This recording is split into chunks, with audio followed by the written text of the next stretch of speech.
How to set WhatsApp privacy settings. First, open WhatsApp and tap on three dot on top of right corner. Go to Settings, then tap Privacy.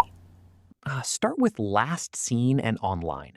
Set Last Seen to My Contacts or Nobody, and choose who can see when you're online.